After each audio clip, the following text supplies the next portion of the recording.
Wow, what a wonderful, wonderful group in honor of Tainus Esther and getting ready for Purim. Wow, it's wonderful to be together with everybody. Good morning. Today is Thursday, February 25th, 2021. Tainus Esther, the fast of Esther. Tonight is Purim. Haman has a characteristic besides hating Jews.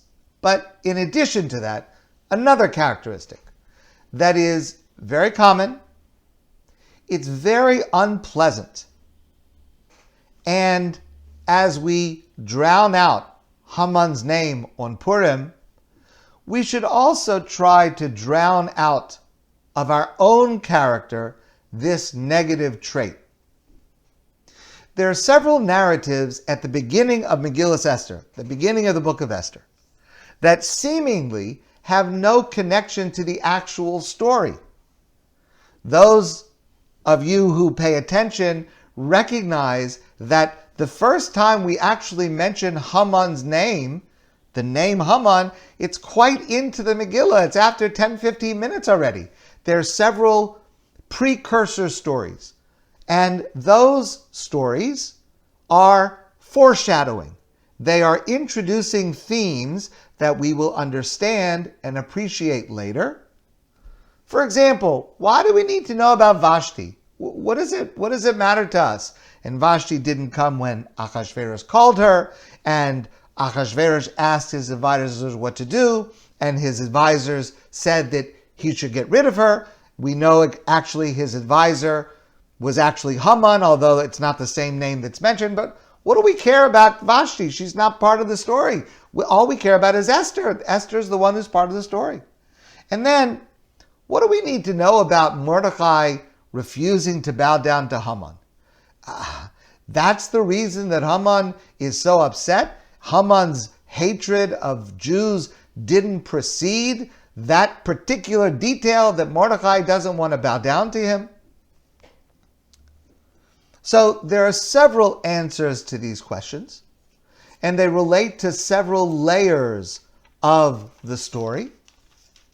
But in these two stories, in these two mini narratives, we see a common characteristic in Haman. Vayomer Memuchan. Memuchan, one of the advisors of Achashverosh, but we understand, our sages tell us that this is Haman. So remember, there's this party, and Achashverosh calls for his queen Vashti to come, and she refuses to come. So Achashverosh turns to his advisors and says, "What should I do?" Now I'll ask you a question. Now let's pretend that you're a marriage counselor. And Achashverosh turns to you and says, "She didn't come. What should I do? What advice would you give?" So, Vayomer Memuchan. Memuchan says, Lo ala melech levado of Vashti amalka. Vashti did not only embarrass you and humiliate you and act arrogantly towards you. Ki al kol hasarim v'al kol ha'amim. Every single husband in 127 countries of your kingdom is going to suffer because of what Vashti did. Because Vashti didn't come to you. Now every single wife, when his wife calls, when the husband calls, the wife is not going to come. So Vashti has caused an international catastrophe, and therefore it is necessary to make her a lesson, to be an example for every single husband to be able to stand up in their family and tell their wife what to do, and she should listen. And therefore, you have to get rid of her. Make an example out of her. V'chol hanashim yitnu yakar levalehan lemigadol v'katan. What's going to happen is, worldwide, throughout your entire empire of 127 nations, every single wife is going to start listening to her husband and paying attention to her husband. You can't let it pass. I'm not sure that many marriage counselors would have given that particular piece of advice. Okay. Item number 2.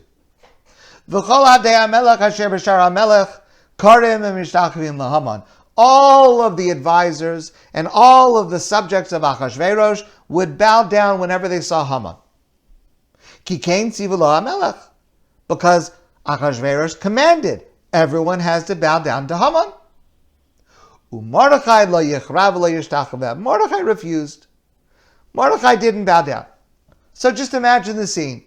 Haman's walking by, there's a crowd of people, everyone bows down, one person is not bowing down. How would you handle that situation? If you wanted people to bow down to you, and everyone is bowing down, and you see one guy in the back who's not bowing down, how would you handle it? Well, here's how Haman handles it. Vayar Haman ki ein Mordechai korea mishtachavelo. Haman sees that Mordechai is not bowing down to him. Vayimale Haman chema. Haman is filled with rage. Vayivez be'einav lishlach yad b'Mordechai levado. And he rejects the idea that maybe he should just be upset with Mordechai. After all, Mordechai is the one who's doing something that's upsetting him. Vayivez, it's not just that he does not take that path. He rejects that idea that maybe he should take this issue up with Mordechai. Vayivakesh Haman lahashmid es kol haYehudim asher b'chol malchus hamelech Achashverosh. Haman decides he's going to take revenge against every single Jew in every single country of Achashverosh's reign. Wow, that's amazing. In both cases, here's the common denominator. Haman takes an individual affront between two individuals, two people, and he magnifies it. Vashti didn't just refuse her husband. She insulted everyone by her action. Haman was not only angry with Mordechai for not bowing down, but he was angry with all Jews everywhere. There are two types of people in the world. One type is a maximizer, especially when others hurt or insult them. The smallest perceived affront becomes a major issue. A single comment someone makes to them, to which they take offense, becomes ground for unbridled rage and acrimony. And no apology is sufficient. The passage of time doesn't matter. They feel entitled to take the smallest confrontation and make it into a war. And if they're angry with one person in the group, they insist on sharing the anger with everyone in the group. This is actually the meaning of the phrase sinas chinam. Sinas chinam means needless hatred. Needless hatred means hating more than is absolutely necessary, more than is called for by the situation. Sometimes person hurts you, person upsets you, you get upset, okay? So you get upset, you deal with it.